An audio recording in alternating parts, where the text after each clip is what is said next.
अज़ीज़ान मिल्लत इस्लामिया, गौर करने वाली बात है कि जब औलाद पैदा होती है तो बाप बेपनाह खुश होता है। लोग कहते हैं नसीब वाला है, अल्लाह ने इसे बेटे दिए हैं, मगर मैं कहता हूँ सबसे बड़ा नसीब वाला वो है जिसने बाप का साया पाया है।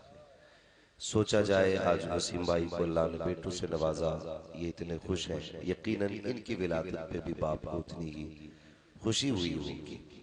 आज सोचने की बात यह है कि हम अपने बेटे से जितना प्यार करते हैं, यकीनन हमारा बाप भी हमसे उतना ही प्यार करता होगा। हम इतने कई गुजरे लोग हैं कि हम अपनी औलाद से तो प्यार करना जानते हैं, लेकिन अपने बाप से प्यार करना नहीं जानते। अल्लाह ताला हमें माँ बाप का फर्माबरदार बनाए। ये दुआएं मांगा करो, बड़े नसीब की बात है अगर अल्लाह ने माँ बाप दिए हैं तो। बहुत नसीब वाले हो अगर रब ने माँ बाप से नवाजा है। मेरी इस बात को वो लोग समझेंगे जो घर से निकलते हैं तो कभी खाली नहीं जाते। उनके सर पर माँ बाप की दुआएं साया बन के चला करती हैं। अक्सर परदेसी लोग क्यों सुकून से रहते हैं? क्योंकि उनके साथ माँ बाप की दुआएं रहती हैं। अगर ये नहीं हुए फिर घर से निकलोगे तो एहसास होगा आज क्या नहीं है। उस दिन ये कमी महसूस होगी कि माँ बाप नहीं है तो फिर दुनिया कितनी खाली लगती है। अल्लाह ने बाप दिया है उसकी इज्जत करना, माँ दी है उसकी कदर करना। खुद सोचिएगा एक बच्चे को परवान चढ़ाने में माँ की कितनी अहम भूमिका रहती है। मजाक बात नहीं है। आप बाजार से ना 5 किलो का थैला लेकर के आए, 5 किलो का थैला गर्मी में आप लेकर के आए तो आपके जूते अलग पड़े होते हैं, आपका लिबास अलग होता है और ऐसे पड़ जाते हैं बिस्तर पे जैसे किसी ने इसे जूतों से मारा है। क्योंकि हम 5 घंटे से उस थैले को उठाए हुए हैं। उस माँ को सलाम करो जो अपने बेटे का बोझ 9 महीने तक अपने पेट में उठा के रखती है। सोचने वाली बात है। हम 5 किलो का थैला बाजार से ले आए तो हमारे तेवर आसमान पे होते हैं। उस माँ को सलाम करो जिस दिन से बेटा शिकम में आता है, औलाद शिकम में आती है ना, माँ अपनी मर्जी का खाना छोड़ देती है, माँ अपनी मर्जी का पीना छोड़ देती है, और तो और बात माँ अपनी मर्जी से लेटना छोड़ देती है। फिर माँ वो खाती है जो बच्चे की सेहत के लिए बेहतर हो। माँ वैसे लेटती है जिसमें बच्चे को तकलीफ ना हो। 9 महीने के एक एक मिनट को बच्चे के लिए माँ कुर्बान कर देती है। हम कौन ऐसा बेटा है जो माँ की उन कुर्बानियों का बदला दे सकता है? एक बेटा भी ऐसा नहीं जो माँ के उन लम्हों की कुर्बानियों की कीमत अदा कर सके। और इतने भी अपने माँ बाप से हम लोग क्या कहते हैं, तुमने क्या किया हमारे लिए, क्या किया हमारे लिए?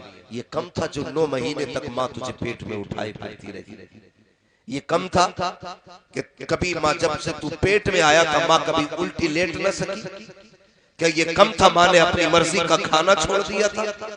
जिस गर्मी में तेरा नोट गिनने दिल नहीं करता, उस गर्मी ने माँ ने बिना पंखे के रातें गुजारी। कितनी बड़ी कुर्बानी एक माँ की होती है। जिस मौसम में तेरा पैसे गिनते हुए दिल घबराता है, माँ ने उस गर्मी में ना बिना एसी के तेरे लिए रातें गुजारी। वो चाहती थी मेरा लाल सलामत रहे, वो चाहती थी मेरा लाल जिंदा रहे।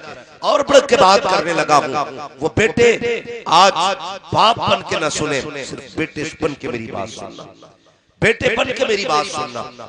कोई बेटा है जो ये कहे मैंने माँ के लिए उंगली कटाई है, माँ के लिए उंगली कटाई है। डॉक्टर कितने बेटे ऐसे, डॉक्टर ब्लड मांगता है ना कि तुम्हारी माँ की तबीयत खराब है खून दे दो, 1000 बीमारियों के बहाने बनाते बेटे। मुझे ये परेशानी है, मुझे ये परेशानी है। बीवी कमरे में बुला के कहती मेरे सरताज ब्लड न देना, कमजोर हो जाओगे, फिर बच्चों के लिए कौन कमाएगा, तुम्हारी कमजोरी मुझसे नहीं देखी जाएगी। ये बीवियां कमरों में बैठा के पढ़ाया करती है। मेरी कौम के जवान सिर्फ एक बात याद रखना, हम माँ को खून देने के लिए तैयार नहीं होते हैं। जब तू माँ के शिकम में था डॉक्टर ने ये कहा अगर ऑपरेशन नहीं किया गया तो बच्चा मर जाएगा। अल्लाह अकबर। जब इतनी बात माँ के कानों तक पहुंची है, माँ ने क्या फैसला किया?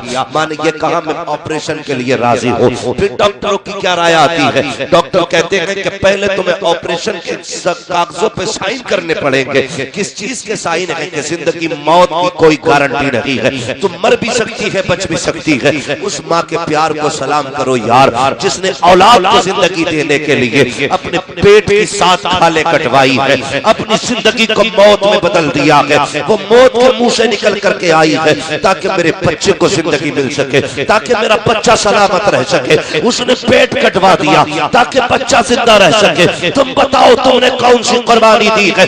माँ ने 2 वक्त की दवा के लिए तुझे हाथ में पर्चा क्या दे दिया? तेरे तेवर बदल जाया करते हैं। माँ ने अपनी ख्वाहिश नहीं बताई, माँ ने अपने शौक नहीं बताए। ये कहा था बेटे मुझे बुखार के 2 वक्त की दवा ला दे, तूने क्या कहा?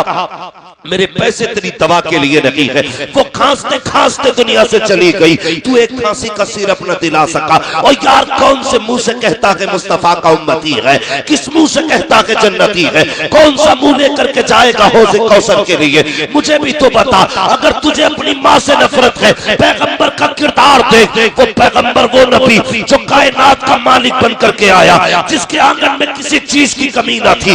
2000 से ज्यादा नाम जिसे खुदा ने दिए हैं। कुरान में जिसे मुजम्मिल कह के पुकारा गया, जिसे तागा व यासीन कह के पुकारा गया, जिसको जन्नत के खजानों की चाबियां दी गई, क्या कमी थी उसके आंगन में? कोई कमी नहीं थी। लेकिन एक दिन मस्जिद नबी की दीवार से लग के रोया। उमर ने आके कहा था महबूब बता तो सकी किसने रुलाया है? अगर किसी ने आंख निकाली है आंखें फोड़ दी जाएंगी, हाथ उठाया है बाजू काट दिया जाएगा। महबूब आंसुओं की वजह क्या है? तब मेरे नबी ने कहा था उमर आज मुझे माँ की याद ने रुला दिया है, आज माँ की याद आ गई है। या रसूल अल्लाह बताओ तो सही क्या याद आया है? तब मेरे नबी ने कहा था उमर हजारों चाहने वाले हैं, लाखों नाम पे मिटने वाले हैं, कदमों पे कुर्बान होने वाले भी हैं, लेकिन आज मेरा दिल कुछ और चाहता है। या रसूल अल्लाह बताओ तो सही आपका जी क्या चाहता है? तब मेरे नबी ने कहा था उमर मेरा जी चाहता है काश मेरी माँ आमीना जिंदा होती। उसने उस वक्त मुझे देखा जब मेरे बचपन का जमाना था। आज आमीना होती तो दरख्तों को सजदा करते देखती, मेरी माँ कितनी खुश हो जाती। लोगों को इस्तकबाल करते देखती, वो कितनी राजी हो जाती। कहते उमर मेरा जी चाहता है आज मेरी माँ होती, इस हुजरे के अंदर होती, मैं मुसल्ले पे खड़ा होता, आहिस्ता से पर्दा हटता, अंदर से आवाज आती बेटा मोहम्मद मेरी बात सुन के चला जा। आका कहते हैं मेरी माँ बेटा कह के आवाज देती। उमर में नमाज छोड़ देता, मुसल्ला छोड़ देता, नमाज तोड़ करके माँ की खिदमत में चला जाता। तब उमर ने कहा था या रसूल अल्लाह बंदगी छोड़ करके बंदी की बारगाह में जाते, नमाज तोड़ करके माँ के पास चले जाते। तो मेरे नबी ने कहा था हाँ उमर मैं नमाज तोड़ देता, मुसल्ला छोड़ देता, माँ के पास चला जाता। आका किस लिए? तो मेरे नबी ने कहा था उमर अगर माँ राजी होती है तभी खुदा राजी हो।